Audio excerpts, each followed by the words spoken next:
Today is Tuesday, June 17th. We'll update you on what's become the worst ever conflict between Israel and Iran and how the U.S. is responding overseas. Also, new details from the attack against Minnesota state lawmakers in what prosecutors are calling the stuff of nightmares. Plus, a revolt in Europe over summer tourism, the new Trump mobile phones coming soon, and a historic soccer tournament now underway in the U.S. Those stories and even more news coming up. Welcome to The Newsworthy. All the day's news in around 10 minutes. Fast, fair, fun, and on the go. I'm Erica Mandy. Thanks so much for being here. You ready? Let's do this. Israel and Iran are once again scaling up attacks on what's now their fifth day of conflict. And just yesterday, Israel struck Iran's state broadcaster and the elite military force that runs Iran's foreign operations. It's responsible for things like training and arming terror groups like Hezbollah in Lebanon and Hamas in Gaza. Of course, this comes after Israel already struck other military and nuclear targets, as well as energy infrastructure. Iran also fired missiles at Israel. Most were intercepted by Israeli air defenses, but some have made it through. At this point, the death toll is higher in Iran. But as of early this morning, more missiles were still being launched, and threat of violence is still considered very high in Israel. The U.S. Embassy in Jerusalem has told Americans there it won't be able to help anyone evacuate, and their only chance to get out is through land crossings. Israel's main international airport and all seaports are closed. By the way, because of the conflict, Iran's government says all international talks about the country's nuclear program were on hold. President Trump responded on Truth Social by saying, quote, "What a shame and waste of human life," simply stated Iran cannot have a nuclear weapon. He then said everyone should immediately evacuate the Iranian capital of Tehran. Nearly 10 million people live in Tehran, and it's not easy to get out as highways are backed up and fuel shortages have caused some gas stations to close. Meanwhile, the U.S. is repositioning warships and military aircraft to the Middle East and Europe, so they'll be ready to respond to the conflict if it escalates even more. To be continued. President Trump is leaving the G7 summit early as he focuses on the conflict between Israel and Iran. But while he was there, the G7 struggled to find unity. In fact, Trump originally refused to sign a draft statement calling for the Israel-Iran conflict to de-escalate until some of the language was changed. And when he spoke alongside Canadian Prime Minister Mark Carney, Trump said the G7 was wrong to kick out Russia after it annexed Crimea. Other world leaders were also hoping to talk with President Trump about trade, and he did have a few meetings, though there didn't seem to be any major breakthroughs. The only trade deal that was signed was the one already announced between the U.S. and UK. And even in that case, steel imports are still being negotiated. All that said, the Trump administration has agreed to keep up the talks with several of America's biggest allies. Stay tuned. The man suspected of shooting two Democratic Minnesota lawmakers and their spouses has been charged with murder. And with that, we're learning new details about his alleged violent spree. Authorities say he researched his targets for months, looking up their addresses and other personal information on publicly available websites. He's accused of making a list of potential targets, mostly elected Democrats, and then disguising himself as a police officer on the night of his attack. Besides the lawmaker he shot and killed and the other he shot and injured, prosecutors say he visited at least two other politicians' homes over the weekend with every intention of killing them. But apparently one of them was away on vacation, and with the other case, the shooter came across an actual police officer doing a wellness check, so he allegedly abandoned his plan. The suspect's friends and colleagues told the AP he's a devout Christian who went to an evangelical church and a political conservative who went to campaign rallies for President Trump. But some right-wing commentators and the president's former advisor, Elon Musk, are now suggesting the suspect actually had left-wing politics and was actually acting at Governor Walz's direction. Walz has strongly rejected that theory and has called for a calmer, more respectful discourse.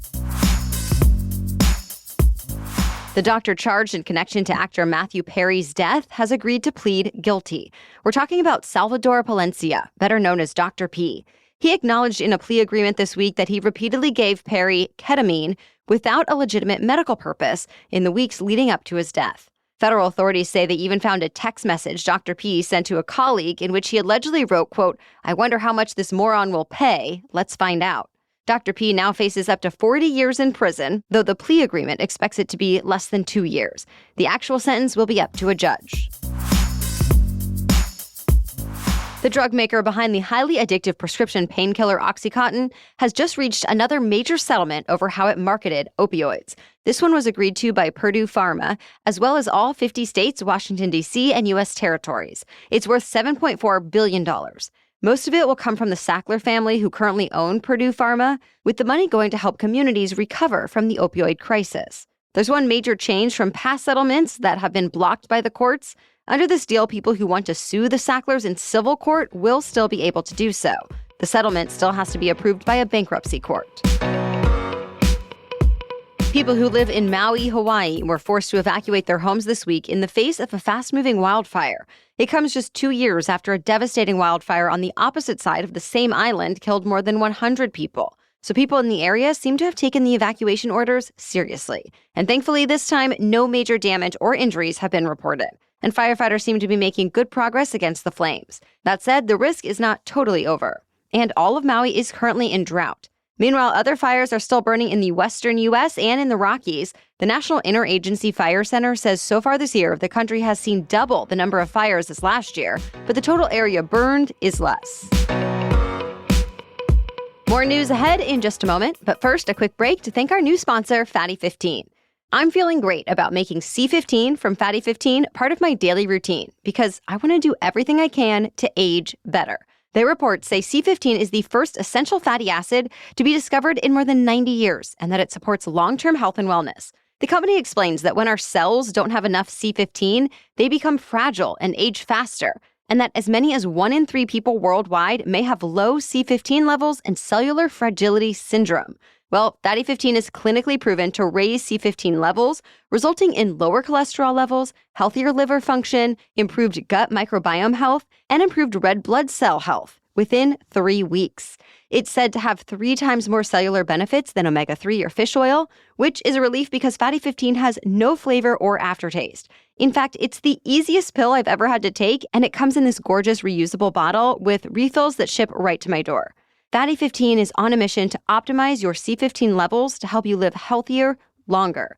And you can get an additional 15% off their 90-day subscription starter kit by going to fatty15.com/newsworthy and using code newsworthy at checkout. Again, get an additional 15% off their 90-day subscription starter kit by going to fatty15.com/newsworthy and using code newsworthy at checkout. Now, back to the news. In Europe this summer, protests against mass tourism have been spreading. In Italy this week, protesters rolled suitcases down narrow paved streets as part of what they called a noisy stroll. In Barcelona, Spain, protesters marched with signs displaying messages like "Tourists go home" and sprayed visitors with water guns. On the Spanish island of Majorca, locals stopped a double-decker tourist bus over the weekend. And in Paris, France, the world's most visited museum had to shut down yesterday. Staff at the Louvre walked out, saying the institution is crumbling under the weight of mass tourism. Most protest organizers say they're especially upset by high housing costs and environmental damage, and some destinations are addressing protesters' concerns. For example, the Greek island of Santorini imposed new regulations and taxes on the tourism industry. Barcelona plans to ban Airbnb rentals by 2028. And Ibiza is limiting cruise ships, just to name a few of the new measures. Still, international arrivals in Europe have been up nearly 5% in the first part of this year as compared to the same period last year.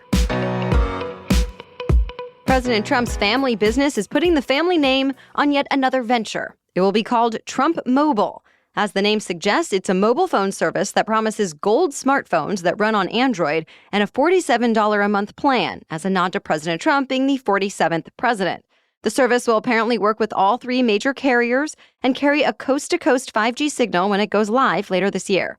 The president's son, Eric Trump, says the phones will eventually all be built in the U.S. Though telecom experts have told news outlets they have their doubts, especially at the price point proposed. The Wall Street Journal says at this point, only smartphone makers in China actually have the hardware to match.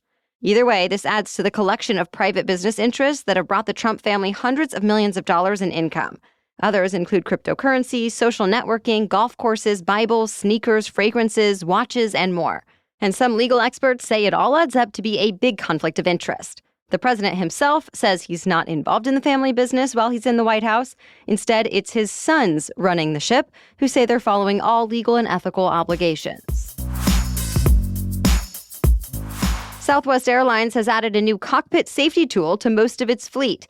The idea is it could prevent the types of close calls on runways that have been raising concerns lately, including one involving a Southwest plane back in March. The new software is made by Honeywell, and the company says it gives pilots warnings when they're about to use the wrong runways for taxiing, takeoff, or landing. It also signals when planes are moving too fast or at the wrong altitude. Last year, an FAA advisory panel actually recommended the agency make certain cockpit alerts mandatory in new aircraft, and Airbus and Boeing have separately been working on their own runway safety alerts for their aircraft. For now, the FAA is still reviewing the recommendation. It's being called the most important soccer tournament created this century, and it continues today in the U.S. It's called the FIFA Club World Cup. 32 teams from around the world are competing for a championship, including 2 teams from the U.S. In many ways, it previews what's in store for the World Cup next year. But while the regular World Cup features national teams, the Club World Cup features top club teams from around the world. The tournament is expected to generate up to $21 billion for the global GDP. The tournament will also hand out $1 billion in total prize money, with the championship team taking home up to $125 million. The Club World Cup continues through July 13th. That's it for the main news today, so now it's time for Trivia Tuesday, when we ask a different trivia question every week. But first, a quick break to thank our sponsor, Skylight. Apparently, planning and coordinating family schedules and household tasks, aka the mental load, takes up a reported 63% of parents' brain space on an average day. And as you probably already know, it can be exhausting. But thankfully, the Skylight calendar can help. It's a beautifully designed, Wi-Fi connected, all-in-one smart calendar touchscreen display that syncs with your other calendars and helps your entire family stay on the same page for events, chores, grocery lists, and more. There are so many ways to use it, from a routine list that my little one can check off and have so much fun with that, to shared family to-do lists and calendars. But one of my personal favorite things is how much easier it is to save recipes and meal plan. I literally can copy and paste a URL for a recipe or take a picture of one in a cookbook, for example, and have that instantly upload to my meal options, where I can then add it to my meal plan calendar and reference it for cooking. It's just amazing. Same thing goes with events, for example. Import a PDF, an email, or a photo, and it'll go right into our shared calendar as a family, saving us so much time and energy. We've enjoyed it so much, we've already gifted my brother's family with one as well, and they are so excited. Plus, right now, Skylight is offering our listeners $30 off their 15-inch calendars, that's the one I have, by going to skylightcal.com/newsworthy. Go to skylightcal.com/newsworthy to get $30 off your 15-inch calendar. That is skylightcal.com/newsworthy. Okay, now back to Trivia Tuesday. And today's trivia question is, which iconic monument grows taller in the summer? Listen again next Tuesday for the answer and explanation. As for last week's trivia question, what popular drink was invented by a circus clown? The answer is pink lemonade. The clown's name was Pete Conklin. In the 1800s, he was apparently fed up with his pay, so he quit the clowning life and instead followed the circus as a lemonade vendor. Legend has it that one hot day, Conklin ran out of water. That is, until he saw a horse rider washing her red tights. Conklin apparently grabbed the bin full of water, now tinted pink from the tights, added lemon and sugar, and unveiled his new creation. Well, it was actually a hit, selling twice as quickly as traditional lemonade. And pretty soon, like by 1892, recipes were out calling for people to use strawberry, raspberry, or cranberry juice instead of dirty wash water. Now, pink lemonades are made with all kinds of different juices, syrups, or extracts, but even when it tastes just like traditional lemonade, pink lemonade is always popular. Thank you so much for joining us to get caught up on the news today. We'll be back tomorrow with the latest to know. Until then, have a great day.